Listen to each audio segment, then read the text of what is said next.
Eleanor sipped her coffee, her expression unreadable, the warmth of the cup grounding her thoughts. She set it down with deliberate precision.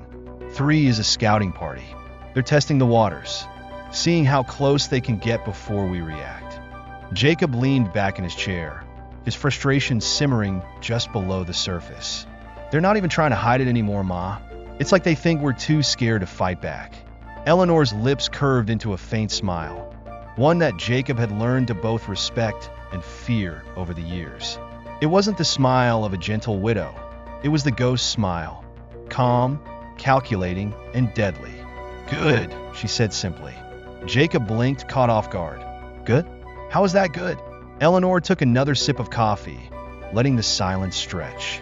When she finally spoke, her voice was steady, almost casual. Because fear makes people reckless.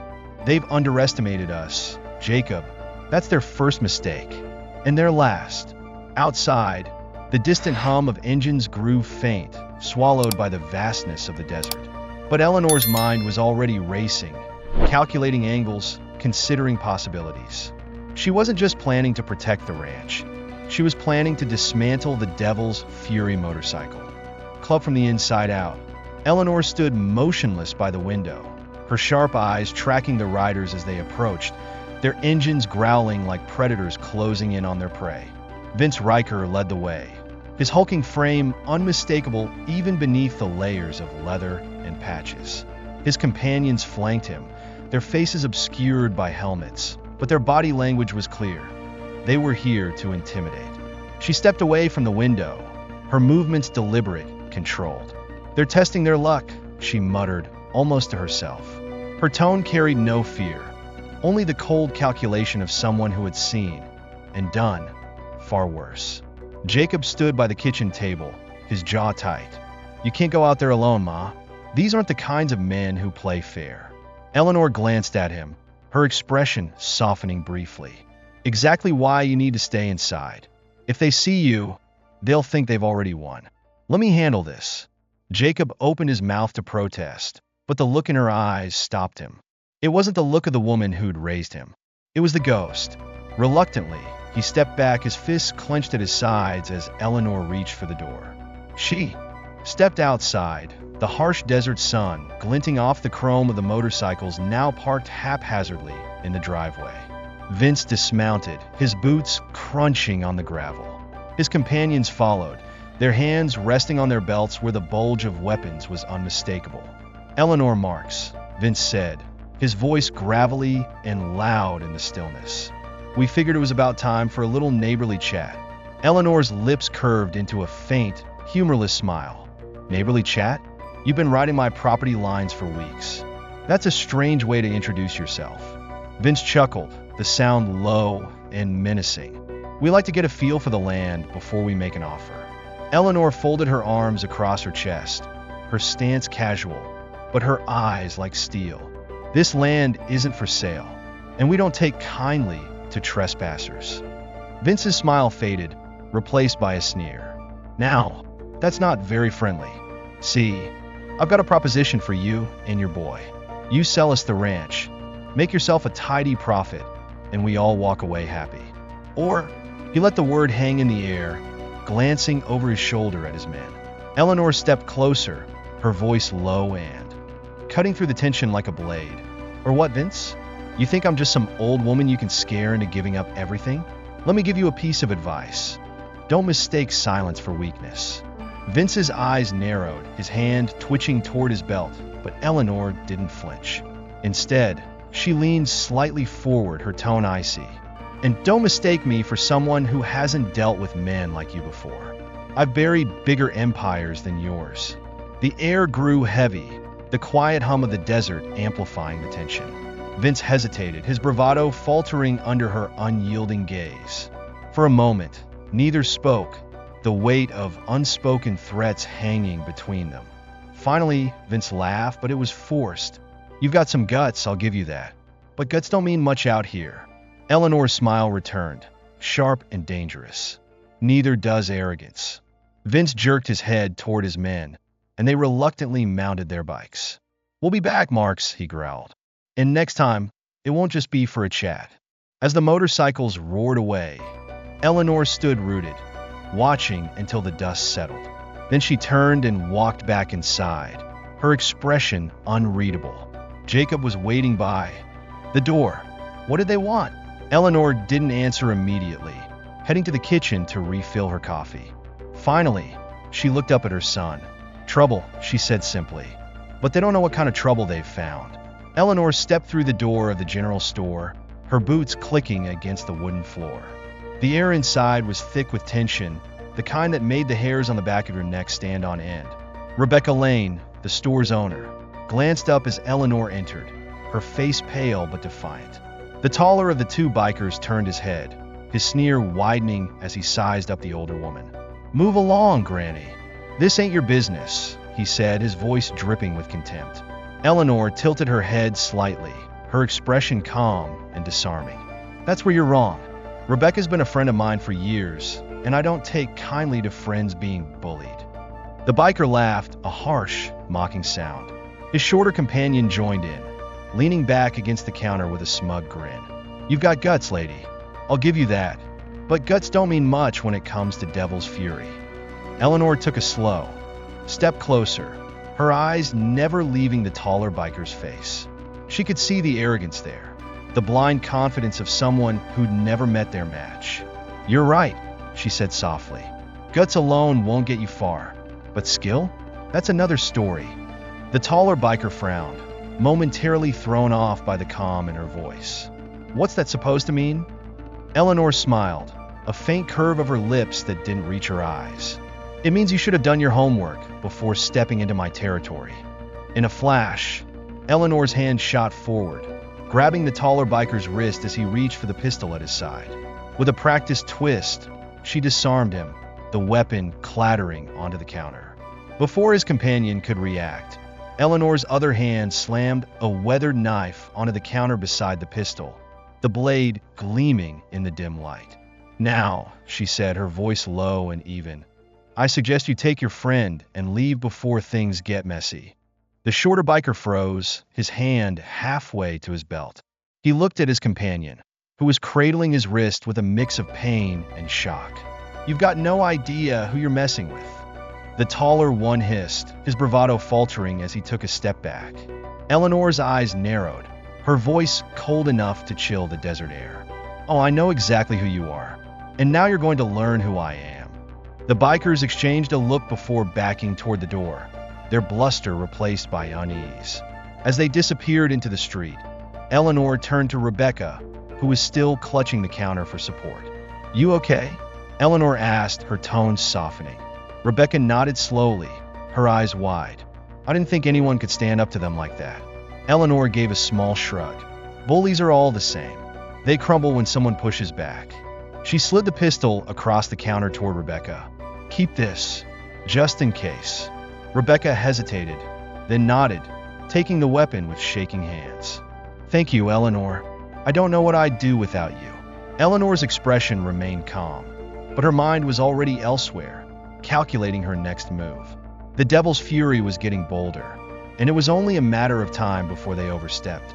As she stepped back into the blazing sun, Eleanor reached for her phone, dialing a number she hadn't used in years. The line clicked after the first ring. "It's me," she said, her voice steady. "I'm calling in a favor." On the other end, a gravelly voice chuckled. "Didn't think I'd hear from you again, Ghost. Who's the target?" Eleanor's lips curled into a grim smile. "The devil's fury. It's time to remind them who owns this land." As the SUV bumped along the uneven desert road, Eleanor's smile remained subtle but telling, hidden by the shadows of the dim interior.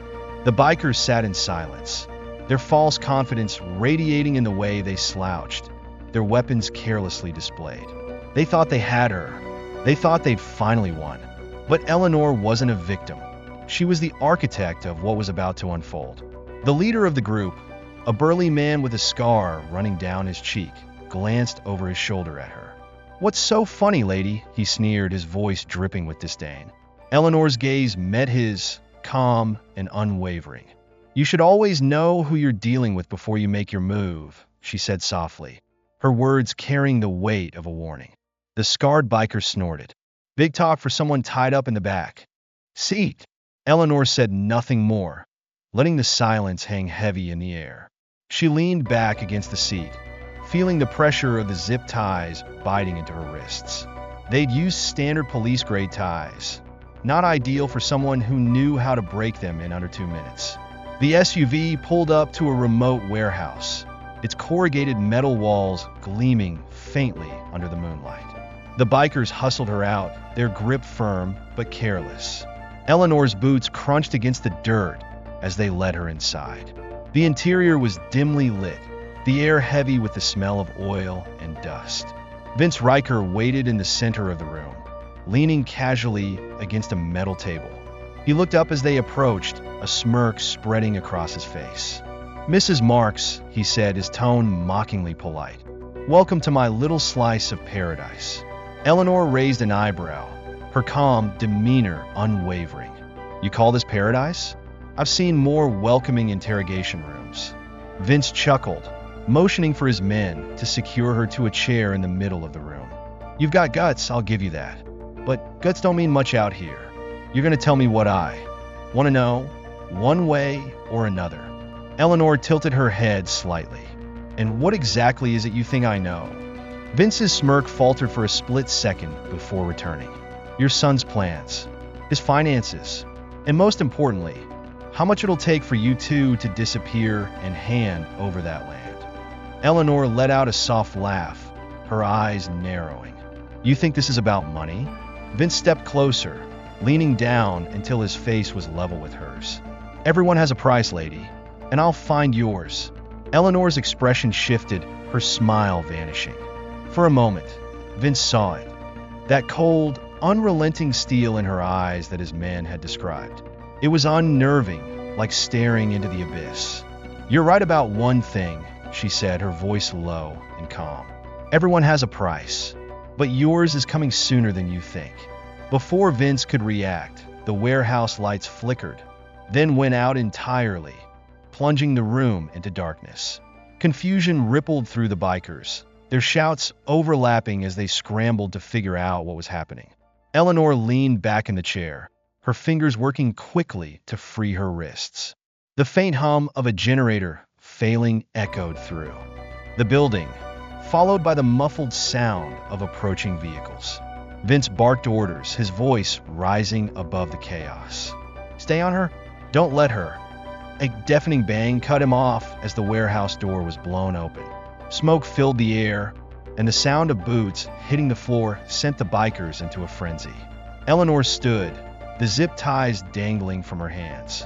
She calmly picked up a metal pipe from the floor, stepping into the chaos with a predator's precision. "You boys should have done your homework," she said, her voice cutting through the smoke like a blade. The ghost had come out of hiding, and the devil's fury was about to learn the true meaning of fear. Eleanor stepped out into the cool desert night, the crisp air carrying the faint scent of mesquite and dust. The warehouse behind her was now a scene of controlled chaos. Federal agents swarming the area, cataloging evidence, securing prisoners, and dismantling the remnants of the Devil's Fury's empire. She paused for a moment, taking in the vast, starlit sky. The distant wail of sirens mingled with the muted hum of activity, but Eleanor's focus was elsewhere. Her mind was already cataloging what came next, debriefings, testimonies, the careful work of ensuring every piece of the operation was brought to light. One of the lead agents, a man with sharp features and a crisp suit, approached her. "Mrs. Marks," he began, his tone a mix of respect and disbelief. "We've been chasing these guys for years. I didn't expect. Well, let's just say, you've outdone yourself." Eleanor glanced at him, her expression calm but firm. "It's not about outdoing anyone, Agent Wells. It's about making sure people like Vince Riker never get the chance to destroy lives again." Wells nodded, his admiration evident. "We'll handle the cleanup from here. You've done enough." Eleanor's faint smile returned, though her eyes betrayed a flicker of weariness. "I always finish what I start." As Wells walked back toward the warehouse, Eleanor turned toward her truck, parked at the edge of the lot. Jacob was waiting, leaning against the vehicle, his arms crossed and his face etched with worry. He straightened as she approached, his eyes scanning her for any signs of injury. "You okay, Ma?" he asked, his voice tight with concern. Eleanor nodded, brushing a speck of dust off her sleeve. "It's over. They won't be bothering us or anyone else again." Jacob let out a breath he hadn't realized he'd been holding. "You didn't have to do this alone." Eleanor placed a reassuring hand on his shoulder. "I wasn't alone. I had you, Rebecca, and the people of this town. This was as much for them as it was for us." Jacob shook his head, a rueful smile tugging at his lips. "You're something else, Ma. I don't know if I'll ever get used to it." Eleanor chuckled softly, a rare moment of warmth breaking through her stoic demeanor. "Good. Keeps life interesting." They climbed into the truck, and as Jacob started the engine, Eleanor cast one last glance at the warehouse in the rearview mirror. The ghost had done her work, and now it was time to let the light do the rest. As they drove back toward the ranch, the first hints of dawn painted the horizon in soft hues of orange and pink. Eleanor leaned her head against the window, allowing herself a moment of quiet satisfaction. The fight was over for now, but she knew that as long as there were shadows to face and predators to stop, the ghost would never truly rest. Justice, after all, was a relentless pursuit, and Eleanor Marks had made it her life's work.